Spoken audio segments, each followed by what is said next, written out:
Fala pessoal, tudo bem? Vamos analisar essa notícia que saiu no Bloomberg Linha. Após controlar dívida, Madeiro volta a mirar IPO e expansão, diz Júnior Druski.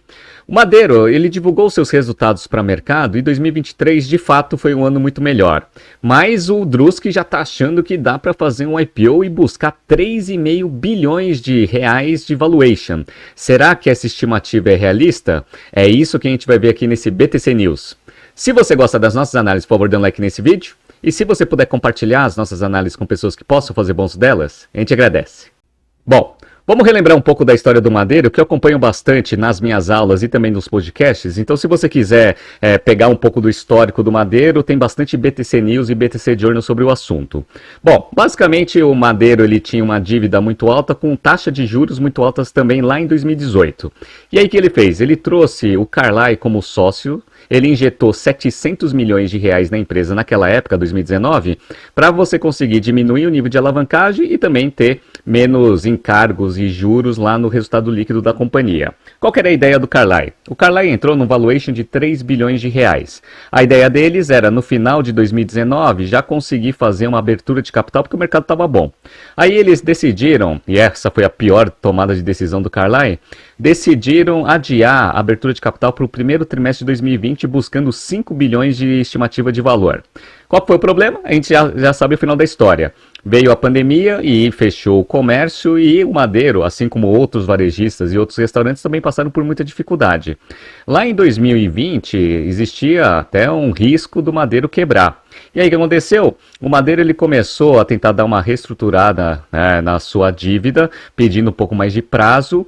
E também, depois de 2020 até agora, ele recebeu mais aporte de capital das suas fontes de financiamento. Ou seja, o Carlyle injetou mais 300 milhões de reais, ou seja, num total de 1 bilhão de reais investido na empresa desde 2019. E também emitiu CRAs para o mercado, né? Teve bastante gente que foi muito corajoso o pessoal, né? Aí comprou CRA do Madeiro em 2022, acho que foram mais de 400 milhões de reais de CRAs emitidos para o mercado. E no finalzinho do ano passado, em outubro, eles emitiram mais uma série de CRAs. Esse daí em torno de uns 150 milhões de reais. Então, eles tiveram que sobreviver de 2020 até 2023 só com dinheiro de sócios ou de dívida. Basicamente foi isso. E aí eles foram tentando arrumar um pouco a estrutura da operação. E 2023, de fato, foi um ano muito melhor. Vamos pegar aqui agora como que está a estrutura hoje do Madeiro.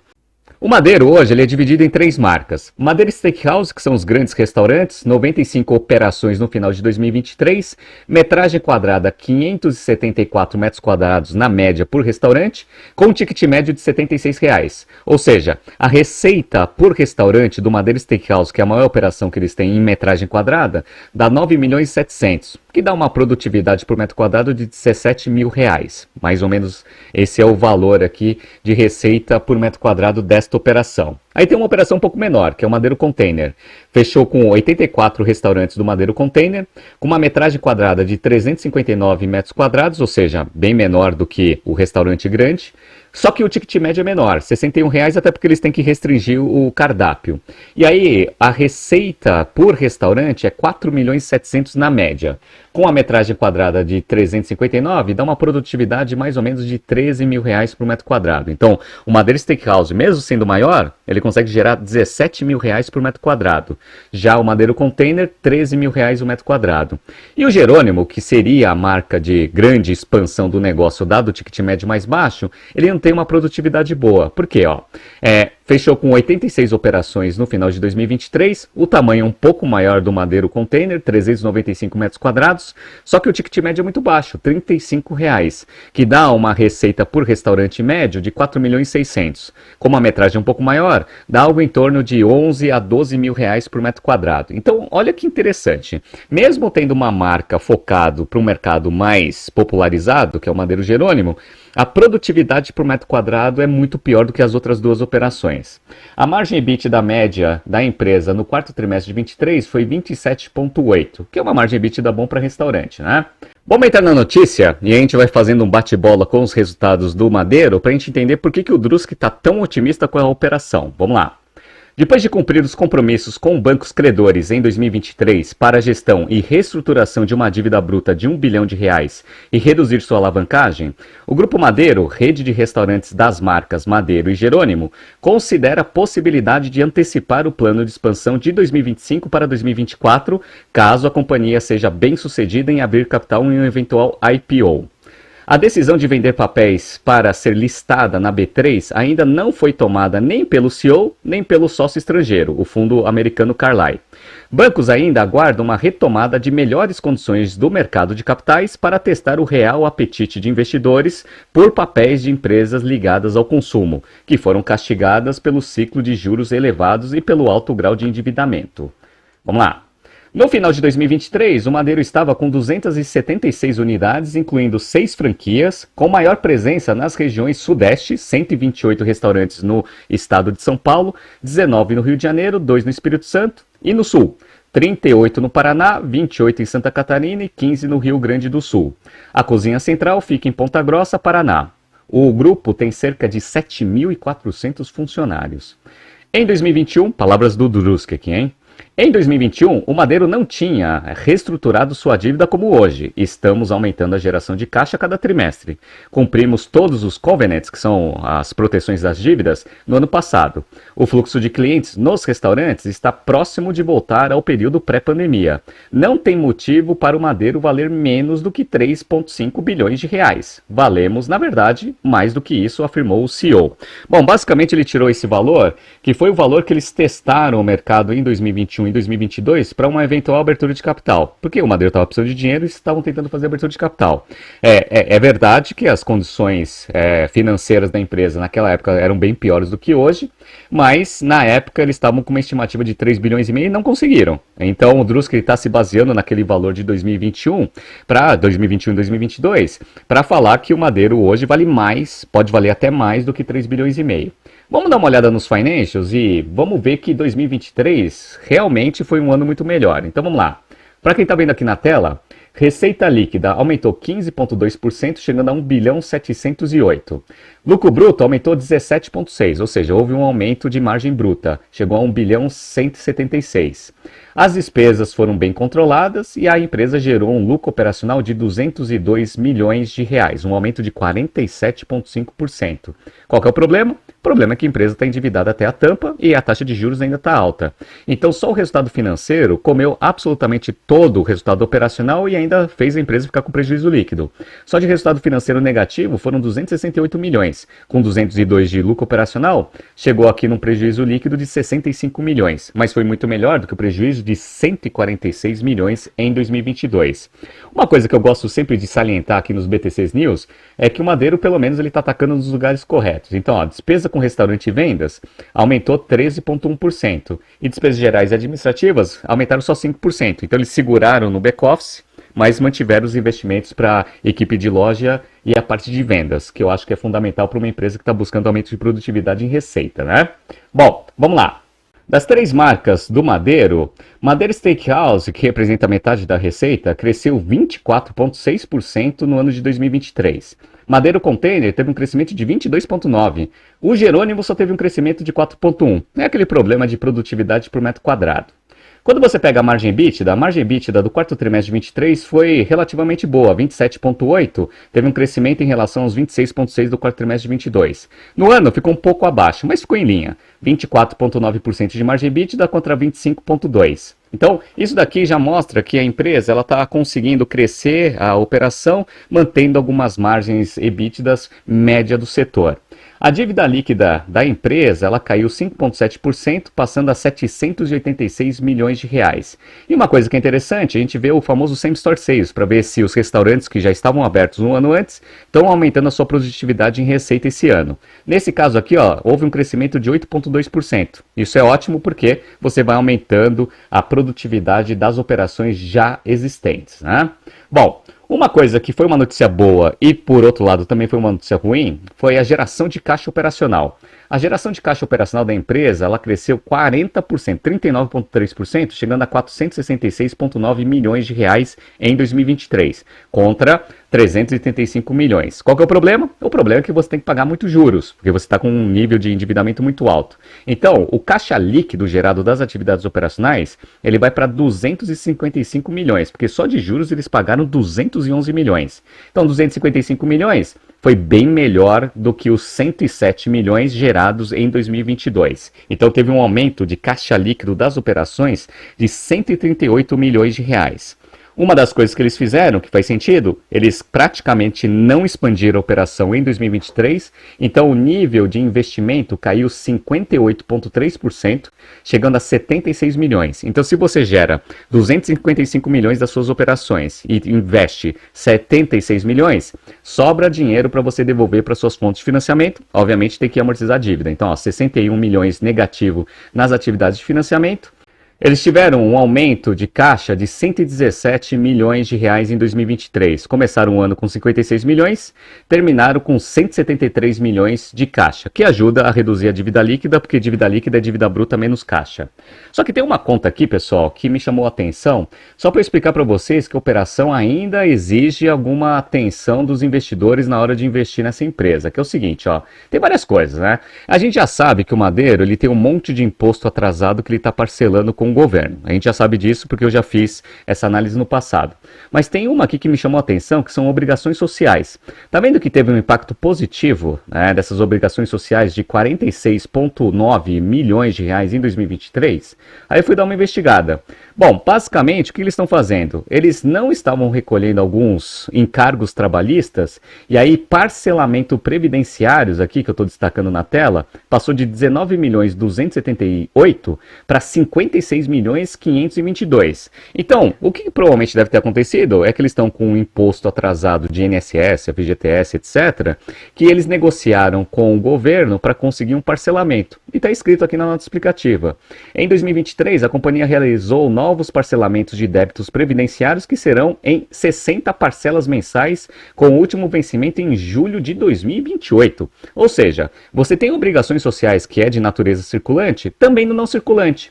Você tem 121 milhões no passivo circulante e 45 milhões no passivo não circulante. Então, resumindo, para conseguir gerar esse caixa, eles têm algumas obrigações que eles deveriam ter pago em 2023, que eles estão negociando ali a extensão do pagamento de coisas que são operacionais. Então, o recolhimento previdenciário é uma coisa que está inerente à operação de todo mundo que tem CLT na sua folha de pagamento. Então, vocês já viram que a situação do Madeiro não é aquelas mil maravilhas. E aí tem aquela situação que melhorou bastante dos últimos anos, mas ainda é muito preocupante, que é o quê? Vamos pegar aqui, ó, ativo circulante. Ativo circulante ficou fechado aqui em 369 milhões de reais. Beleza. Quando você pega passivo circulante, 546 milhões de reais. Então, você tem mais passivo circulante, que você tem a obrigação de pagar em até 12 meses do dia 31/12 de 2023, ou seja, no ano de 2024. Só que você só tem ativos que você consegue converter em dinheiro em até 12 meses em 395. Índice de liquidez corrente abaixo de 1. Isso vai causar algum problema? Vai causar algum problema. Então, vamos pegar aqui os passivos essenciais. Fornecedores, 56 milhões. Empréstimos e financiamentos, 165 milhões. Quando você pega essas obrigações sociais que já estão minimamente parceladas, então você tem que pagar, mais 121 milhões, soma tudo aqui, ó, dá 220 e dá uns 340 milhões mais ou menos, né? Beleza. 340. Quando você pega os ativos circulantes líquidos, que é caixa, que é 173 milhões, mais contas a receber, que é 107, você tem ali algo em torno de 280 milhões. Então a conta não está fechando, né? Então você tem mais passivos essenciais que você tem que cobrir, com poucos ativos circulantes com alta liquidez para conseguir honrar esses compromissos. Então vai ter problema aqui? Olha, provavelmente sim. Vamos ver o que eles vão fazer, né? Não sei se vão emitir mais CRA para mercado, mas aí o nível de endividamento vai subir bastante. E talvez seja essa a razão do Drusky já fazer essa reportagem para o Bloomberg Linha, já para deixar o mercado meio aquecido, porque eles vão precisar de uma abertura de capital para conseguir injetar dinheiro novo na empresa, para conseguir melhorar essa estrutura que eu estou mostrando para vocês. Então talvez seja essa a razão dessa reportagem. Mas vamos ver um pouco da dívida. Vamos lá. Já a dívida líquida ficou em 786,5 milhões de reais, com uma redução anual de 12,5%. A segunda exigência era que o nível de alavancagem, dívida líquida sobre EBITDA, não ultrapassasse 2,5. Terminou o ano com 1,87, abaixo da posição de 2022, que era 2,53, de 2021, que era 3,55, e de 2020, que era 15,03, porque praticamente não teve geração de EBITDA em 2020. Esse cumprimento das condições definidas com os bancos credores só foi possível com um aumento de 13,9% da geração de caixa medida pelo EBITDA, que acumulou 421,9 milhões de reais no ano passado, 13,9% acima de 2022. E a captação de 150 milhões com emissão de CRAs em outubro, como eu mencionei para vocês, né? Então vamos dar uma olhada aqui no perfil da dívida. Em 2024, eles têm 166 milhões, como a gente viu lá no balanço, para pagar em dívida. Como eles estão com caixa e aplicações financeiras em torno de 222, pelo menos para esse passivo tem dinheiro, mas a gente viu que tem outros passivos essenciais para operação que ainda estão descobertos.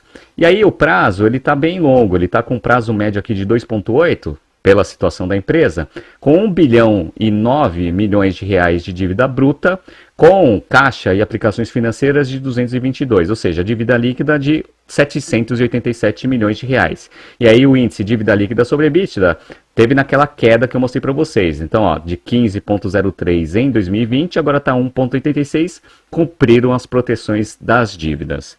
Aí, vamos para a última parte. Qual que é a última parte?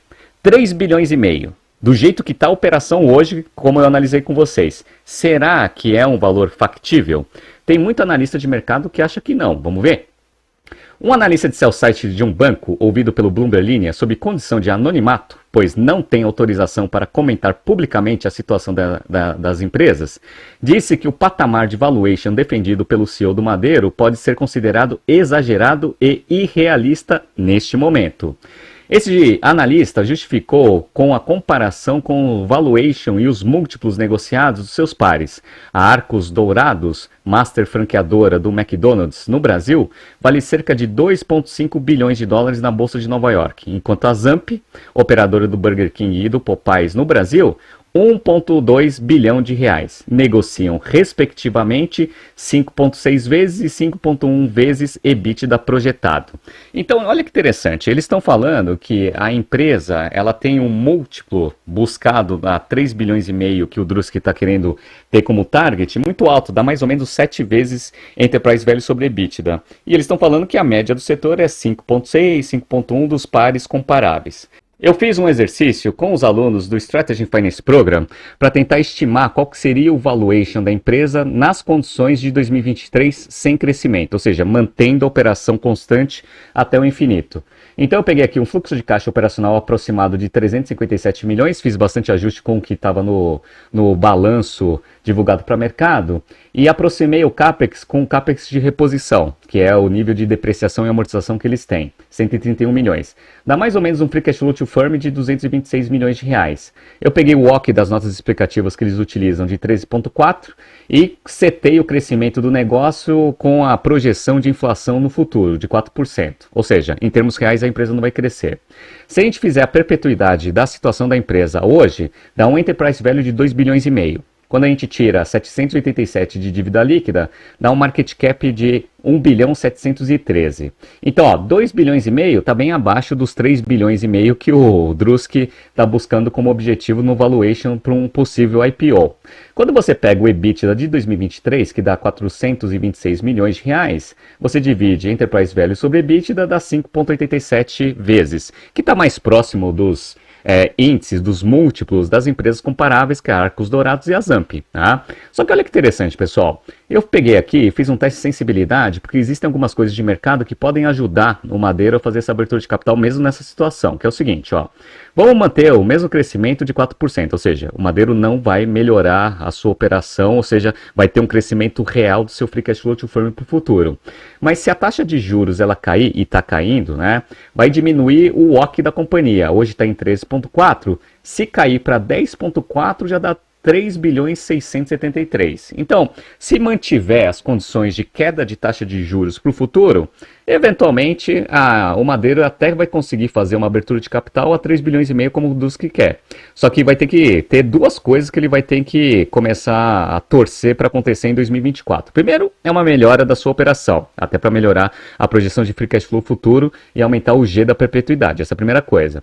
A segunda coisa é a taxa de juros continuar caindo. Só que a última indicação do Banco Central é que parece que vai ter só uma queda de 0,5 ou 0,25 e parece que vai se manter constante por um tempo por causa da inflação que não está realmente controlada aqui no Brasil. A gente está vendo que lá nos Estados Unidos a taxa de juros ela está se mantendo constante já há bastante tempo, até porque o Banco Central de lá não está vendo uma melhora sensível na inflação. Como as coisas lá também influenciam um pouco das coisas aqui no Brasil, eventualmente essa tendência de queda de juros, que está muito forte nesses últimos meses, aparentemente ela vai começar a se estabilizar e talvez a taxa de juros não caia para fazer o WOC cair para 10,4%. Então vamos ver o que vai acontecer.